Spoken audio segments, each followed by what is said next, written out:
Təkrardan hər birinizi salamlayıram və söz verdiyim kimi videonun ardını hal-hazırda sizinlə paylaşıram. İstədim ki, birinci videoda əgər izləməmisinizsə, mütləq şəkildə o videonu izləyin. Orada biz çabalama illüziyasından danışdıq. Yuxu içində yuxu kimi mən bunu şərh etdim. Birinci çabalama illüziyasının tam olaraq nə olduğunu başa düşün, bilin, həyatınızda onu təsbit edin və ondan sonra bu videonu izləyin. Çünki çabalama illüziyasından çıxmadan ümumiyyətlə biz psixoloji tutumu əsla və əsla artıra bilmərik.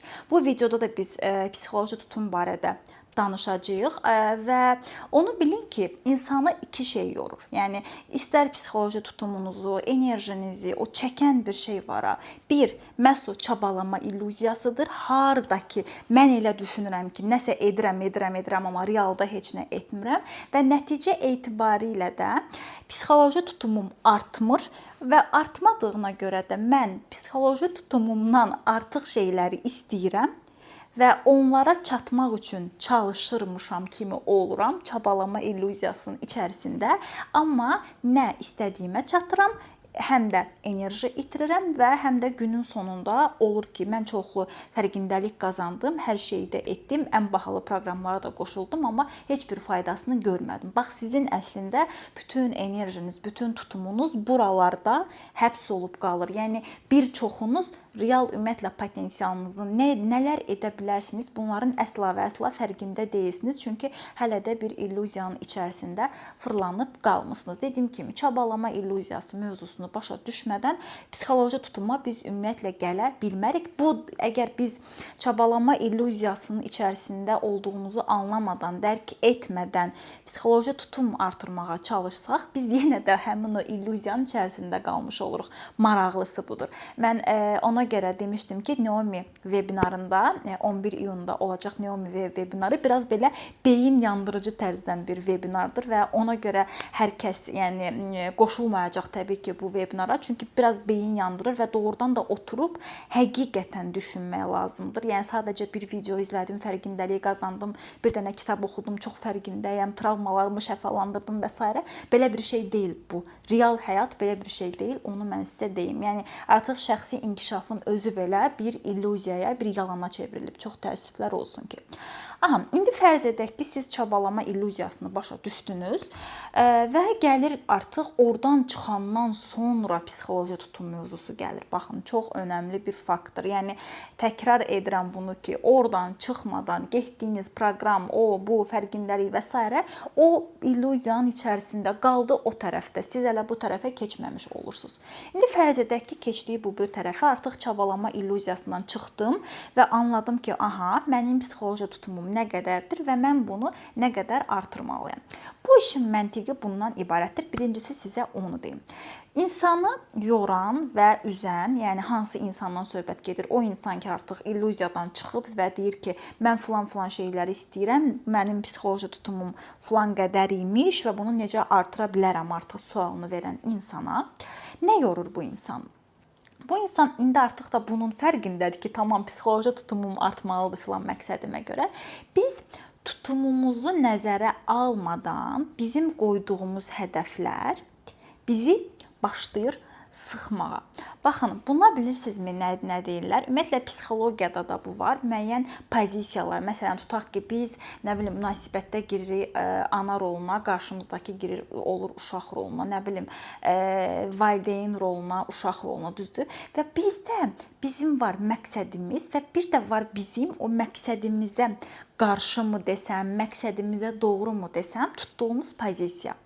Və biz əgər psixoloji tutumumuzun bizə icazə verdiyindən yüksək məqsədlər qoyuruqsa, biz başlayırıq məqsədimizin altında əzilməyə. Sanki biri gedir, gəlir başımıza vurur ki, sən hələ buna layiq deyilsən. Sən layiq olmadığın şeyləri istəyirsən. Və bax, bu şəkildə, yəni biz tutum artırıb bir məqsədə çatmağa çalışarkən, bir tərəfdən də get-gedə demotivə olub yoruluruq. Buna bir nümunə verim, daha yaxşı başa. Çünki biraz dedim ki, bəzən belə beyin yandırıcı bir mövzu ola bilər bu. Tutaq ki, mənim psixoloji tutumum, mən fərqindəyəm ki, 5 litr tutumum var. Gəlin bundan baxaq da. Mən məsələn, bax bunun içini, bunu görürsünüz. Mənim tutumum bu qədərdir.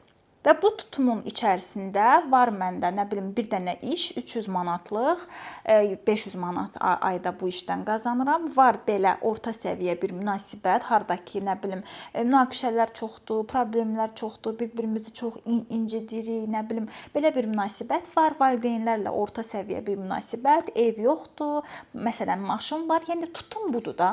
Bax bu hissə düzdür.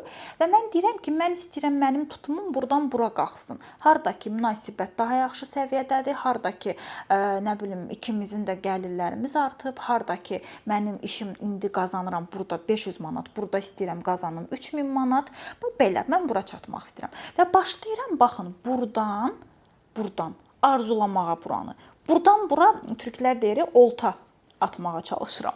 Və nə baş verir? Mən buradan bura olta atmağa çalışdıram. Çalışdıqca yoruluram, yorulduqca demotivə oluram, demotivə olduqca növbəti cəhdim daha da digərinə nisbətən şiddəti daha aşağı olur. Baxın, məsələn, ilk dəfə həyəcanlıyam. Bir dənə vebinara qoşuldum. Orada mənə dedilər ki, çox çalış, psixoloji tutumunu artır. Bu gün 500-dür, hədəflədik 3000 manatı.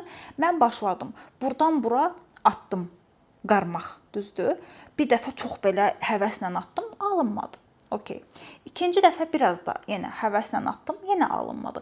3-4 artıq beyinə axı dopamin getmir. Həyəcan, motivasiya, nəticə heç nə yoxdur deyə hər dəfəsində özüm də fərqində olmadan mənim nəyim azalmağa başlayır. Mənim cəhdimdəki o təzyiq, şiddət azalmağa başlayır. Baxın, bir çox insanın ən böyük problemi budur. Nədir ən böyük problemimiz? O uğursuzluğun içərisindəki davamiyyət mövzusu var ha. Ən böyük məsələmiz odur. Çünki biz uğursuz olduqca həvəsdən düşürük, həvəsdən düşdükcə təzyiqimiz azalır. Bundan öncəki videoda verdiyim o misal var idi. Bir dəfə vurdun, 2 dəfə vurdun, 3 dəfə vurdun. Yəni biz bir dəfə çox güclü vururuq, alınmır. İkinci dəfə də bəlkə güclü vururuq, alınmır. Üçüncüdə həmişə İlk dəfə 100% güclə vurmuşduqsa, üçüncü artıq 90, dördüncü 80, sonra 70, sonra 50. Yəni bizim şiddət azalmağa başlayır. Özümüz də bunun fərqində olmuruq.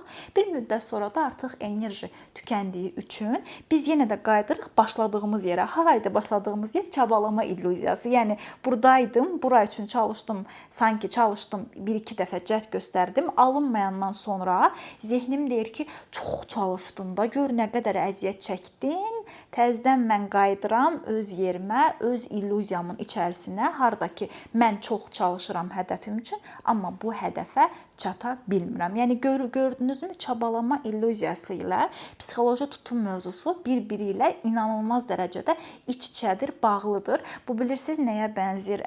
Çox məşhur bir film var idi, Inception deyə. Orada səhv etmirəmsə DiCaprio idi da, başrolda yuxu içində yuxu görürdü və biz çox diqqətlə baxmasaq başa düşə bilmirdik ki, söhbət necə, yəni bu necə bitdi bu film, məntiq hardaydı, düzdür? Bax bu da eynən buna bənzəyir. Yəni biz dedik axı, çabalama illüziyasından çıxdıq, gəldik, psixoloji tutumu artırmağa çalışarkən belə orada real atmamız gərəkən doğru addımları, o işin prinsipini, orada baş verəcək müəyyən hadisələri bilmiriksə, biz yenidən öz çabalama illüziyamıza geri dönürük. Ona görə də bir çox insan minlərlə texnika edir, yenə proqrama qoşuldu, necə artırdım psixoloji tutum və s. və s.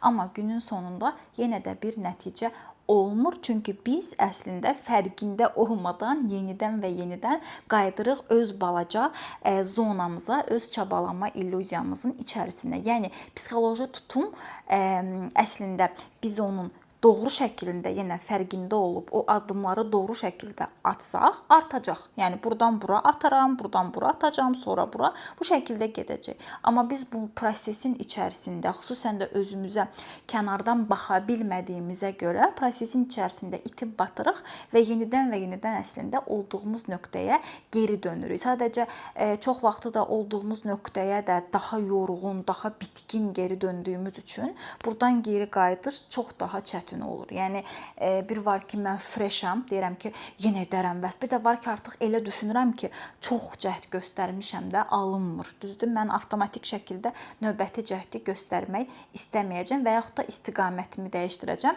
Keçəcəm bu bir tərəfdən atmağa çalışacağam, amma yenə sistem eyni daxı və mən yenə ilişəcəm. Ümid edirəm ki, bunu yaxşı sizə başa sala bildim. Şamı da qaytarım qoyum yerinə. Gedək yanımda başqa əşyalar saxlayım ki, daha yaxşı başa sala bilim sizə.